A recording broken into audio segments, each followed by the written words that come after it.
Các bác có thể đây nó đang chạy, các bác ở đây nó rất là dễ chịu luôn, nó rất là dễ chịu. Để em zoom lại cho các bác xem này. Đấy, mình hoàn toàn mình có thể sờ tay ở đây như này, nó không bị nóng, không bị nóng và nó rất là dễ chịu, và trong phòng nó sẽ ấm lên chậm nhưng mà nó sẽ đều khắp phòng luôn. Đấy, là rất là tốt cho em bé nhá. Ok, bây giờ em chào các bác nhá. Hôm nay em lại làm một cái video để mà chia sẻ cho các bác 5 cái tiêu chí để lựa chọn ra một cái máy sưởi tốt cho gia đình nhà mình nhá. Nhất là gia đình nhà có trẻ nhỏ nha em nhỉ.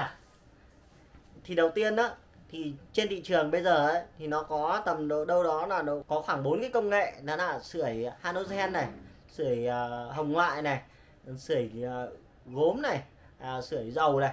Thì trong đó sưởi halogen và sưởi hồng ngoại thì nó sẽ phát sinh ra cái ánh sáng và nó sẽ chỉ phù hợp cho nhà tắm thôi. Và cái hiệu suất nó thấp, công suất nó không được cao. Thế còn cái loại sưởi nữa là cái loại sưởi dầu. Cái loại sưởi dầu thì bản chất thì công suất nó rất là lớn và nó tiêu thụ điện năng cũng rất là nhiều. Cái lượng nhiệt nó tỏa ra cũng rất là lớn, dẫn đến là rất dễ là nếu mà cái sưởi mà nó không được bảo vệ kỹ ấy, thì chúng ta sẽ rất là hay bị bỏng. Và xung quanh cái khu vực cái máy sưởi ấy, nhiệt độ nó rất là cao, nó không có cái quạt để nó thổi đi khắp phòng, dẫn đến là nó sẽ nóng cục bộ trong một cái khu vực. Vì nó công suất nó rất là lớn nên dẫn đến là nó làm nóng phòng rất là nhanh, nhưng mà nó chỉ nóng ở cái khu vực gần cái máy thì nó rất là nóng và nó sẽ không tốt cho sức khỏe, vì nó nóng mà dẫn đến nó bị khô, nó bay hơi nước rất là nhanh. Cái công nghệ sưởi gốm thì nó khắc phục được cái điều đấy. Đó chính là cái việc là cái công suất nó không lớn. Cái sưởi gốm nó chỉ được tối đa là khoảng, nó sẽ làm cho cái việc sưởi nó sẽ tỏa được đều khắp phòng hơn. Đấy, thế là nó sử dụng cái nguyên lý là đối lưu không khí. Tức là không khí nó luân chuyển từ chỗ nóng về chỗ lạnh, rồi dẫn đến là cái nhiệt lượng tỏa ra tại cái vị trí máy ấy, thì nó sẽ không lớn và nó đều được khắp phòng và nó làm nóng một cái khu vực rất là tốt. Sưởi gốm thì trên thị trường bây giờ nó cũng có hai loại, đó là sưởi gốm ceramic thường và sưởi gốm có bù ẩm. Thì sưởi gốm ceramic thường ấy thì nó cũng vẫn làm khô cái phòng lên rất là nhiều, nó làm khô da đấy và ngột ngạt. Thế còn là người ta đã khắc phục cái điều đấy bằng cách là cho bù ẩm. Thì sưởi gốm bù ẩm bây giờ nó lại cũng có hai cái, đó là sưởi gốm bù ẩm theo phương pháp bay hơi tự nhiên và phủ ấm bù ẩm theo cái phương pháp là máy phun sương. Thì cái máy phun sương thì bản chất nó có kết hợp với cả cái đầu phun sương độc lập, nhưng cái đấy nó gần như nó chỉ làm ẩm phòng, nhưng mà nó không có ý nghĩa gì trong cái việc là sưởi gốm theo cái phương pháp bay hơi tự nhiên. Phương pháp bay hơi tự nhiên ấy là nó đưa cái hơi nóng đi qua cái màng nước và sau đó nó đưa cái không khí mang nóng, mang hơi ẩm đi ra ngoài, nên là nó rất là tốt và nó không bị ngột ngạt và nó cảm giác như rất là dễ chịu và nó nóng một cách dịu, nó không nóng giật lên. Kể cả ở ngay cái máy đây, em đang dùng một cái máy sưởi gốm như thế này thì chúng ta có thể thấy được rằng là chúng ta sờ hẳn vào đây nó đang chạy, sờ hẳn vào đây cũng không bị bỏng. Đấy, nên là rất là, nhà có trẻ nhỏ thì rất là tốt. Thì bây giờ em sẽ nói 5 cái tiêu chí để lựa chọn để mua một con máy sưởi cho gia đình nhé. Cái tiêu chí đầu tiên ấy, đó là cái tiêu chí an toàn về nhiệt. Cái đây là cái tiêu chí cực kỳ quan trọng trong một cái máy sưởi. Bởi vì các bác tưởng tượng như thế này, máy sưởi tức là người ta phải tạo ra cái nhiệt độ cao, sau đó là nó làm ấm cái phòng đấy, đúng không? Thế thì như vậy á, thì cái tiêu chí đầu tiên là cái tiêu chí mà phải là an toàn về nhiệt. Bởi vì nếu mà cái máy mà nó có nhiệt độ cao quá ở cái khu vực sưởi ấy thì nó dẫn đến là thứ nhất là bị bỏng, thứ hai là bị khô da, và nếu mà nhà có em bé thì nó lại rất là nguy hiểm.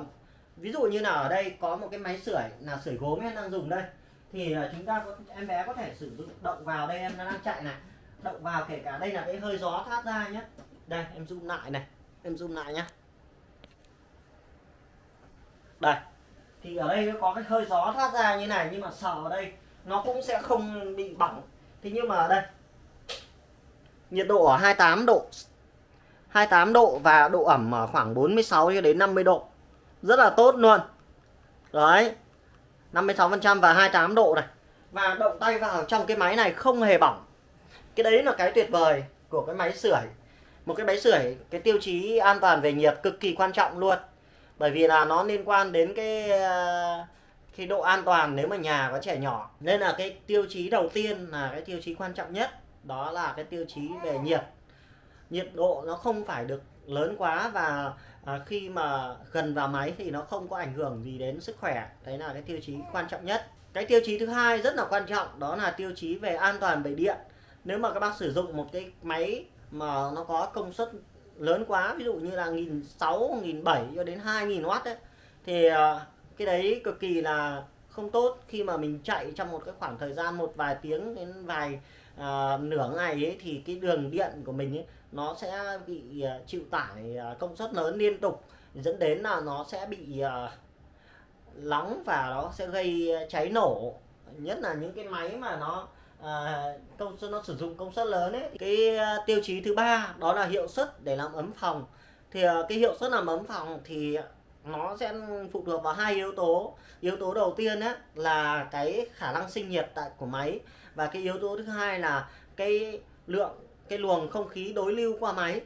Thế thì đối với những cái sưởi halogen hay là sưởi hồng ngoại ấy, hay là sưởi dầu ấy, thì nó làm nóng rất là nhiều. Thế nhưng mà nó không có cái cơ chế để gió để thổi cái hơi ấm ấy đi khắp phòng, dẫn đến là nhiệt độ xung quanh của cái máy đấy thì nó rất là cao.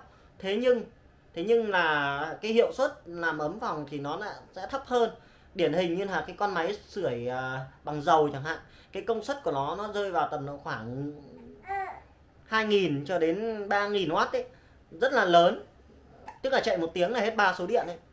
Thì bản chất cái máy đây nó tạo ra nó rất là nóng, nhưng mà nó sẽ làm nóng chậm hơn so với cái việc là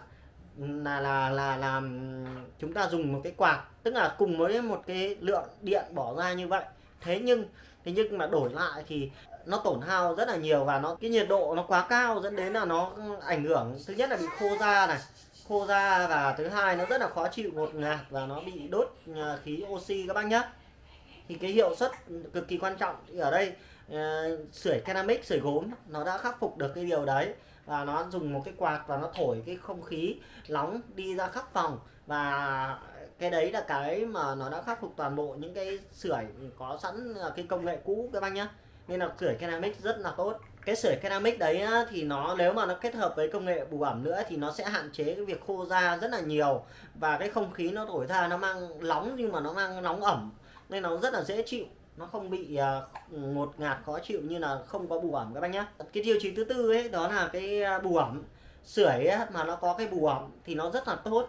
Sưởi bù ẩm bây giờ nó có hai cái loại bù ẩm như em nói đấy, đó là bù ẩm theo phương pháp bay hơi tự nhiên, tức là như cái máy này thì nó sẽ có một cái có một cái màng ẩm ở đây, sau đó là không khí nóng đi qua cái màng ẩm này và nó đi ra ngoài, nên nó rất là an toàn, nó không bị bỏng. Đây, sờ tay ở đây nó sẽ rất là ấm, hơi nóng nó thổi ra ở đây và nó không bị bỏng, kể cả trẻ con sờ vào các thứ nó không bị bỏng như là những cái máy sưởi gốm khác. Là những cái máy bác để ý là dùng cái tấm tre bằng sắt ấy, thì cái động vào cái tấm sắt đấy y rằng là bỏng. Những cái máy đấy thì nó sẽ dùng nếu mà nó có bù ẩm thì nó sẽ sử dụng bù ẩm phun sương. Bù ẩm phun sương thì nó sẽ chả ảnh hưởng gì đến cái này cả, nó chỉ làm độ ẩm trong phòng nó tăng lên, nhưng mà nó không có giảm được cái việc khô da. Đấy là cái rất là dở đấy. Nhưng mà nếu mà bù ẩm theo phương pháp bay hơi tự nhiên như thế này thì nó rất là tốt, nó không bị khô da đấy. 28 độ mà chúng em vẫn sờ tay được vào cái máy kia thì đó là một cái cực kỳ tốt. Và trong khi đó hôm nay nhiệt độ ở bên ngoài nó rơi vào khoảng 18 cho đến 20 độ các bác nhé. Cái tiêu chí thứ 5 nếu mà các bác quan tâm, đó là cái tiêu chí mà một cái máy lọc không khí nó có cái tính năng ion. Khi mà không khí ion khử khuẩn, cái ion đấy nó có hai tác dụng. Tác dụng thứ nhất là khi mà mình dùng cái máy sưởi ấy, thì không khí trong phòng nó bị khô đi thì ở các cái chăn bụi đệm là các thứ này nó sẽ có các bụi bay lơ lửng, bụi vải bay lơ lửng, thì cái ion này ấy, nó sẽ làm nhiệm vụ là làm giảm cái bụi bay lơ lửng. Cái bài này ở trong các cái video trước em phân tích rất nhiều về cái ion này. Và thứ hai nữa ấy, nó làm giảm các cái, thôi nhá, không quay nữa nhá. nó làm giảm cái vi khuẩn gây ra những cái bệnh liên quan đến đường hô hấp trong cái mùa hanh khô cũng như là mùa lạnh nhé các bác nhé. Thì cái ion nó cũng rất là quan trọng luôn đó. Thế thì hôm nay em đã chia sẻ cho các bác 5 cái tiêu chí để mà lựa chọn ra một cái con máy có sưởi, mà 5 cái tiêu chí đấy thì các bác có thể căn cứ vào đấy để lựa chọn cho mình một cái con máy có tốt nhá. Thì các bác có thể quan tâm ấy, các bác có thể tham khảo những con máy sưởi của Nhật ấy, thì người ta làm rất là chuẩn. Nó không như là cái máy phun sương kết hợp máy sưởi, mà đây là nó hơi nóng nó đi qua cái màng nước, sau đó nó mới đi ra ngoài, nên là cái hơi nóng nó rất là tốt đó. Các bác có thể đây nó đang chạy, các bác ở đây nó rất là dễ chịu luôn, nó rất là dễ chịu. Để em zoom lại cho các bác xem này. Đấy, mình hoàn toàn mình có thể sờ tay ở đây như này, nó không bị nóng, không bị nóng, và nó rất là dễ chịu. Và trong phòng nó sẽ ấm lên chậm, nhưng mà nó sẽ đều khắp phòng luôn đấy, và rất là tốt cho em bé nhé. Ok, bây giờ em